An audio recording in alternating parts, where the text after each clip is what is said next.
I was just asking my Abba and just like the general public, what happens when a bull gets castrated, right? I guess he loses his nuts, his testicles, his gonads, right? And so then what happens, right? What happens then? Of course, they don't cut his penis off, thank goodness, because cutting the testicles off has got to be pretty painful enough. Everybody acts like animals don't feel anything, you know what I mean? But I call bullshit on that because my cat baby, when we had him neutered, man, it was obvious it hurt, right? It didn't feel good. It was something that was traumatic for him and traumatic for his body and stuff like that. And then he stopped like climbing up my curtains and he stopped like running around and tearing up the carpet and stuff like that.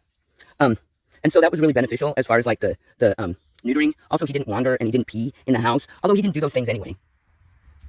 But I've already learned the hard way that like animals aren't like people. You know what I mean? In a lot of ways. I'm trans bovine, and so I'm more animal than a lot of people are. But I think I told you already, Mike and I, that was like what attracted us, partly, is that we were both bovine, trans bovine. I don't know why I didn't see it then. I see it now. It's just so obvious, And it starts making me feel guilty. Like, wow. I'm the one who was older, right? I'm the one who should have known better. I'm the one who should have seen the signs. Mike's just like practically still a little whippersnapper, right? He's super tall, right? He's like that tall. He's like this. He's so tall, right? Like I always had to like look up at him like that, and I get dizzy when I looked at him. You know what I mean? Because he looked like a movie star to me.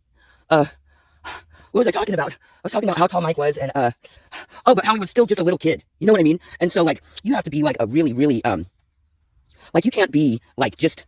I don't want to like disrespect or like discount younger women. You know what I mean? But your average younger woman doesn't even know how to cook, much less how to clean, right? There's one thing that the average young woman knows how to do, and so they do it all the time, right?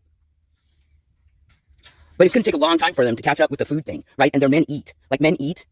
And so if you can't cook for your man's going to stray, right? Unless you guys are made out of money and he can afford to, like, take you out to dinner every night, you know what I mean? Every day you guys can afford to go out to eat. Unless that's the case and you're, like, independently wealthy and everything like that, you're going to have to learn how to cook for your man.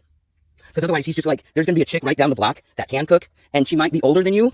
She might be a little bit older than you, but that bitch can cook, right? And all of a sudden, you'll be finding your man, like, you'll ask him, hey, honey, I made you some ramen. Are you hungry? And then he'll be like, no, babe, I had something to eat at the office, right? Or, before I left the ranch, they sprung for lunch at, I ate supper already at Pearl's, which is a place I've never eaten at, but I really want to eat there because I love food. I love eating. Well, anyway, I can't remember what I was talking about. Oh, I was going to say that, like, it takes, like, an older woman to be able to, like, okay, say that a younger man and their, like, mood swings and all that type of stuff, and, like, how chaotic they can be, and, like, they don't know what they want yet, and they're just like, what am I doing? Where am I going? You know what I mean? Why was I born? They're like, if you can get on that like a surfboard, like, and just get him to like lay flat on his stomach, right, or on his back, right, and then just like step on him, stand on him, right, like he's a surfboard, and then just ride that wave, like ride the wave, and then like as it goes into like the rapids and stuff like that, you just hold on, and then like then when you get into calm water, you guys can like kick back and relax and drink or maybe like trip. I don't know why. The one time that I got to go on like a creek or a river was one time in Colorado Springs. And we went to it's slipping my mind, but my ex-husband and I we tripped on acid that one time, and it was that was like when I was 19 years old. That was Bobby. That was like 30 years ago, right? At least 30 years ago, 32 years ago.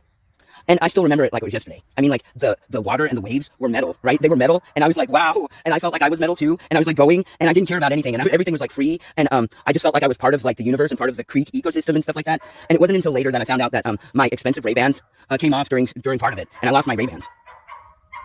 That was pretty messed up.